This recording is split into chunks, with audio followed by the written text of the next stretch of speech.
for the two of you that are still serving, how is this conversation being? Well, for me, it's like how I said, off my own experiences and stuff is what made me realize that I want to get out of the military. Because I found out, just like me, like how they said, like the good times can't last forever. You know, you're not always going to be surrounded by your friends.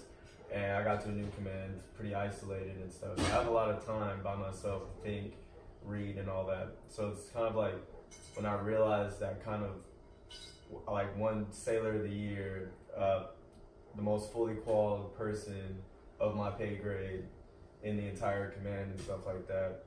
And it's just like, I'm stagnant right now. And I realized if I make this next pay grade, I'm still gonna be stagnant from there all the way throughout the rest of my military career. So it's just kind of me realizing it's like, I'm already doing everything that the Navy wants from me. I'm giving 100%, and I have a good work ethic and all that stuff. And it's just like, I want to bring that to the civilian world and do that to the stuff I actually love. Keep that same mentality that I have in the military right now, but bring that over into the civilian world and stuff like that.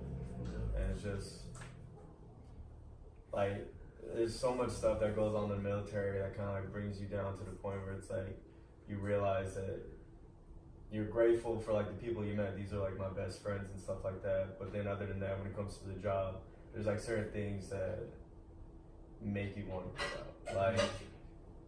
Like making third class for me, and as a third class, like a month later, I had an eval, and your eval pretty much dictates how, if you're gonna rank up or not in the military. And before I even made third class, I was fully qualified, working on my CDI and stuff like that. And when I made third, I was already more qualified than all the other third classes. But when it came to my evaluation the next month, they gave me a P, which is horrendous for when you take your next test, because that P that you get now is gonna last for the next 2 test cycles. And that's just their way of like, even my chief telling me, it's just their way of like keeping you in and keeping you hungry to keep working for that better eval and stuff like that. So even though you might be the EP sailor, we're gonna give you this P just so you can keep working and stuff like that. And just kind of like, oh, you didn't make second class this time around, but you know, you can always re-enlist and stuff and make second class, and that's kind of like how they get you. Yeah. Like the carrot. Like, you know, the horse with the, like, they're baiting you with that. You know, like, it doesn't matter. And I remember one of the things that I remember was like, I was watching Thomas, and he was putting in work. Like, you were putting in work in the mech shop, not getting, and I remember they tried to get you in trouble for something because you wanted to go home to see your family.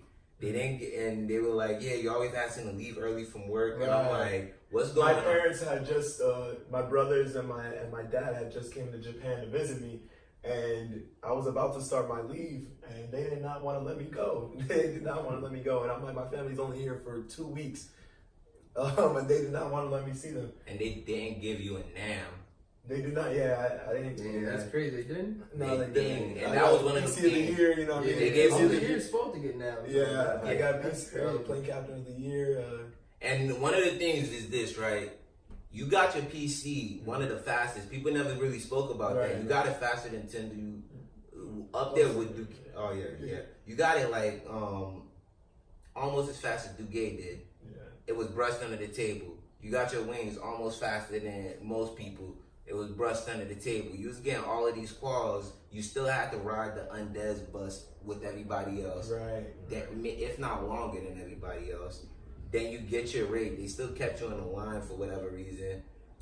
I feel like it was weird. It was like the harder you work, the more they put on you. Yeah, they get comfortable with the work that you put in.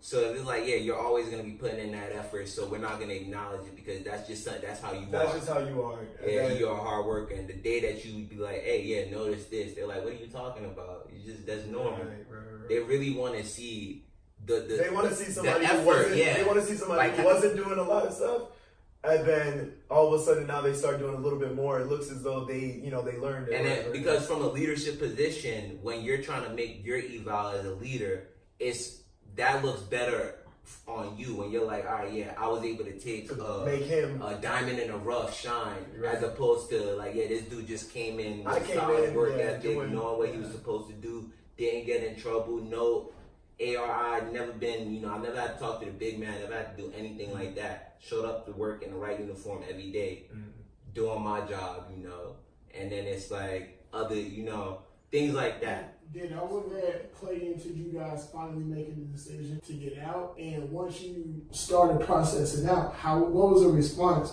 from your fellow sailors as well as your superiors? I checked in to Absolutely the United States military. Yeah. I've been pushing the narrative. I'm not here for long.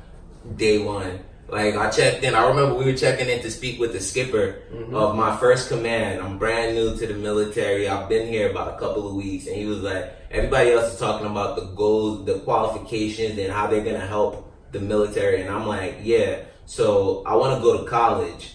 And everything was all me-centric. I wanted them to know that, like, I'm not really, whatever it is going on, I'm going to work and do my part or whatever. But, like, these are my personal goals. And I need to know who's going to help me achieve this. Because if it's not you, then we shouldn't. It's not much we have to talk about. I took the opposite route. I came in, I had them basically thinking that I'm doing the full 20 years because I wanted that encouragement of them being like, you know, trying to, you know, promote me and everything like that. You don't want them to give up on I don't want them to give up on me. And then towards my last year, I slowly told them, you know, I'm planning on getting out. This is what I want to do. And I saw the transition of where they basically were putting a lot into me, like trying to get me to work and everything, to basically not wanting to help me at all in you know, studying for the next exam or even like, you know, the day-to-day work and everything. I saw them transition to like start putting their focus on somebody else and kind of like forgot about where I was. You know, I still want to, you know, make sure that when I get out, I'm ready on the right track.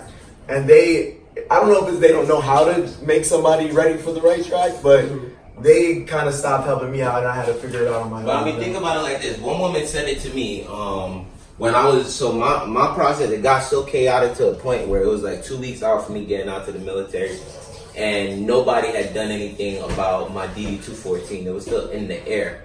And one of the PS people, she said, it's everybody's first time getting out of the military usually. So it's always in the air. Like, few people in the military have a second, two experiences getting out of the military, you know. So wasn't how you thinking that the only thing you could do was be an Uber driver. They make it seem as though you're not gonna make it. Basically, you gonna get out and drive Uber for the rest of your life. Yeah, I definitely had good feedback from when I told people that I was getting out. I had great feedback because I surrounded myself with good people already, and they already knew my intentions. So, you know, the higher ups and everything, they were trying to help me, man. They was like, "What you want to do? Hey, if I know somebody out here." So I was surrounded by good enough people to push me, you know, higher out. But they always. But it's not the surrounding just with the people. It's the, you know what I'm saying. You go out into the world, you know what I mean, and you're talking to somebody like Walmart, talking to the cashier. And he's like, oh yeah, I'm in the military. He's like, oh man, me too. I got out like 4 years ago. You're in the Uber, and the Uber driver's like, oh man, you're in the military. I just got out from doing the military, man. It's like, oh, so this is what you do? You know what I mean? It's like, man, this was all that was really available. Or like Chief Larson, you know what I mean? Chief Larson's the senior chief. He got out, couldn't find a job anywhere. It was nothing for Chief Larson to do. Now, the people that you're talking about that are like, you know, the Uber drivers and they don't like. Not that there's anything wrong. Yeah, I'm not saying that there's nothing. I'm not saying that there's nothing wrong with it, but I'm just saying that why is it that we seem to just kind of knock these day-to-day hustles? Like, this dude got out and he's doing something. I'm talking about like, because I work on campus at the Department of Veterans Affairs, I see the people that get out and do nothing. You know, so whenever I do see the people that are doing something, anything, that's like, I'm like, yeah, bro. But that's not what I'm saying. I'm not knocking people who are getting out and being Uber drivers or working at Walmart. What I'm saying is I might as well keep my ass in the military if I'm gonna get out and be driving Uber, you know what I mean? Or working at Walmart. I might as well stay here and keep traveling and keep my benefits if this is what I'm gonna end up doing when I get out. You know what I mean? That's the thing that kind of keeps me in. You know, I don't want to. I'm gonna have to get out, and I'm gonna have to get to a place where I don't want to be that uncomfortable space. You know what I mean? I'm kind of scared of being uncomfortable and going and having to work that job that's not paying me the money that I want to be paid right away, or gonna give me benefits immediately out the gates. You know what I mean? So I might have to get out and drive Uber to make a buck you will have to hustle for a few days. You will have to hustle. Actually, I did That's drive tough. Lyft. Yeah, I drove you Lyft. drive and live. I actually did drive Lyft for like 3 weeks once I got out. I drove You will. Like I said, that's real shit. That really happens. I was really I going wanted to do around something like doing more. that for insurance shit for a couple weeks, and they was Oh, you want? yeah, the insurance thing. That was It's a tough. real thing. That's tough. I was That's tough. FaceTime them. I'm like, yo, I'm in these like these ties choking me. I'm sweating, and I'm really over here. They're talking about commission. I'm like, no, Hell no. I'm not gonna. I can't keep doing this. But like that's an aspect of reality though. That's like something that has to happen though. And that's just That's it's, that. it's just tough Question: for would me. you rather you do that now or 20 years from now? I don't want to do it at all. Bro, That's the thing that you're gonna have to I don't hustle. want to do it. Period. You're gonna have to hustle. The hustle is unavoidable, bro. Yeah. It's either you want to do it now or later on when you decide to get out 10 And years it'll be from a now. lot It'll harder be the longer you stay. Right. I can tell you that. Bro. Because you're gonna start developing a sense of entitlement, and that's one of the things that's hard to break out of the older sets. Yeah. Because they'll come in and it's stuff that they're saying that they don't want to do. You know, you try to get a chief to work at a retired chief to work at Waffle House. He's not trying to hear that, especially not from a 23-year-old. I'm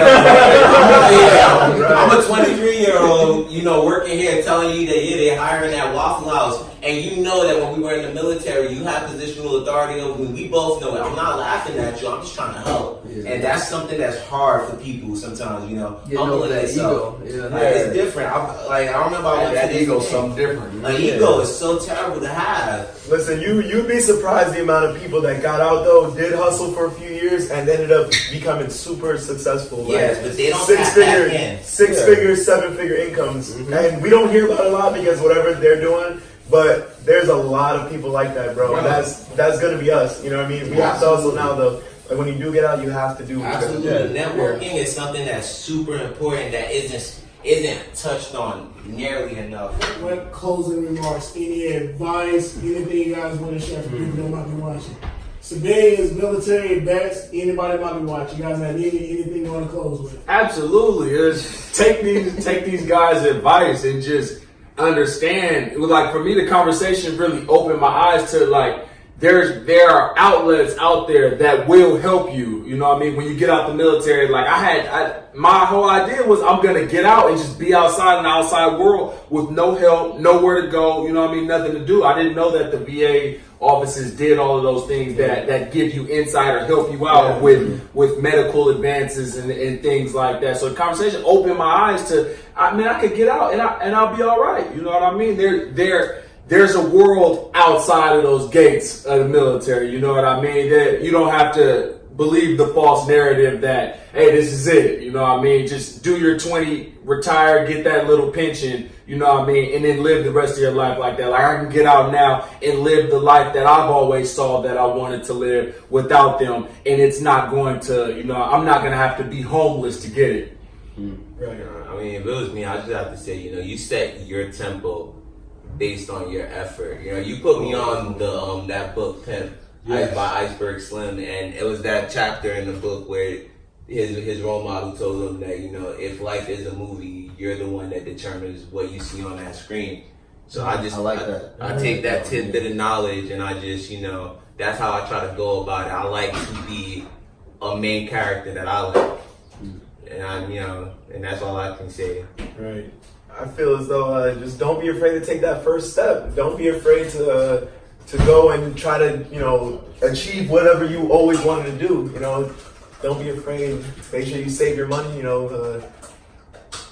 Jump off that damn porch, huh? Yeah, you Jump off that damn porch. Take that You step. got to. You Be got to uncomfortable. take that leap of faith. Be uncomfortable. You know what I mean? Like that's gonna help you grow. It's gonna help you grow as a person. I would say for people, like if you want to stay in the military, put your heart into it. Like, Yeah. if you put your heart into the military, you decide it's not for you, at least you still have that same mentality. Yeah. Because there's a lot of people that join the military that say, and all they think about is how they want to get out, and they go through their whole career like that without growing. So if you decide to join the Navy, put your heart into it, and then if you find out that you love it, you're already putting your heart into it, so you're going to make the most out of it.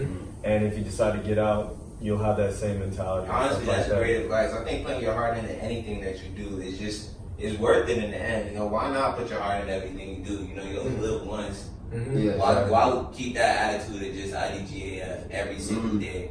Like, that's terrible. That's boring, you know? Who wants to live like that? Yeah, definitely. Yeah, piggybacking off of what Aaron was saying, be the best at whatever you do. No matter what it is, strive to be the best, because you never know who's watching. You never know who's around you. If you decide you want to stay in, it's no problem with that. You know, plenty of veterans or plenty of people stay in and they're successful in their careers. So you don't get complacent and work hard, and you'll make it to where you want to go. All right, that's it. It's a wrap. Hey.